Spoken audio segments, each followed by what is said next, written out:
جب قربانی کی جاتی ہے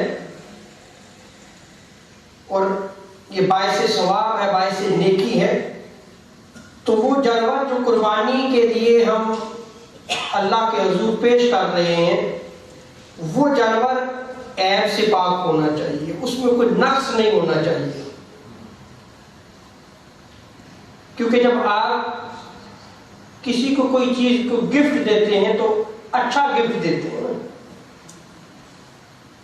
تو آپ رب کے حضور جو ہے وہ اس کی قربانی اس کو راضی کرنے کے لیے دے رہے ہیں، تو پھر قربانی کا جانور بھی اچھا ہونا چاہیے، اس میں کوئی عیب اور نقص نہیں ہونا چاہیے.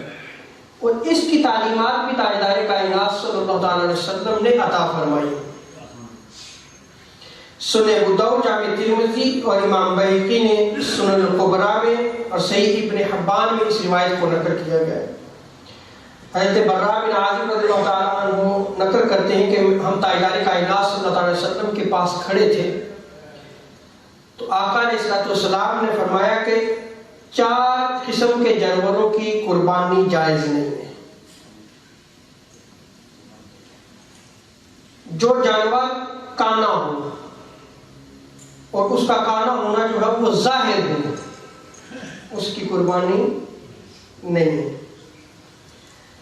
بیمار جانور جس کا بیمار ہونا ظاہر ہو، اس کی بھی قربانی جائز نہیں ہے.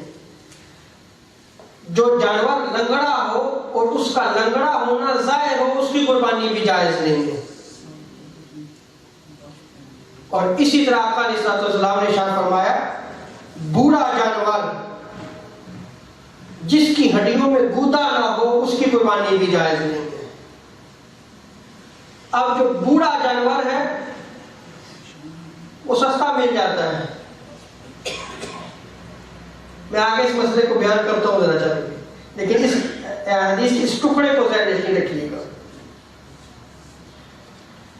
حضرت مولا علی رضی اللہ تعالی عنہ جو ہے وہ روایت نقل کرتے ہیں، سنن ابو داؤد، جامع ترمذی میں اس روایت کو نقل کیا گیا ہے. تاجدار کائنات صلی اللہ تعالی علیہ وسلم نے فرمایا کہ جس جانور کے کان کٹے ہوئے ہوں اس جانور کی قربانی نہ دو، اور جس جانور کے سینگ ٹوٹے ہوئے ہوں اس جانور کی قربانی نہ دو. کیونکہ آپ اللہ کی بارگاہ میں جو ہے وہ اس کو قربان کر رہے ہو، تو جانور بھی ہو ایسا کہ جو اچھا ہو، خوبصورت ہو. اور یہ آقا علیہ السلام کی تعلیمات میں آگے روایت کو نقل کروں گا. حضرت عتبہ روایت کرتے ہیں تاجدار کائنات صلی اللہ تعالی علیہ وسلم نے ارشاد فرمایا کہ جس جانور کا کان اکھاڑ لیا گیا ہو اور اس کا سوراخ ظاہر ہو جائے،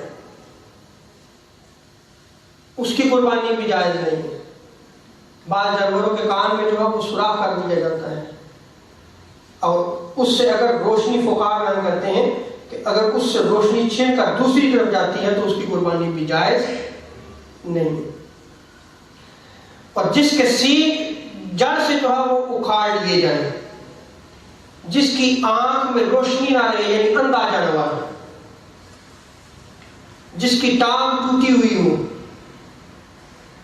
اور اسی طرح آقا علیہ السلام نے ارشاد فرمایا جو اس قدر پتلا اور دبلا کمزور جانور ہو کہ وہ بکریوں کے ریوڑ کے ساتھ چلے لیکن ان کے ساتھ بھی نہ چل سکے، اتنا کمزور جانور ہو، تو اس کی قربانی بھی جائز نہیں ہے.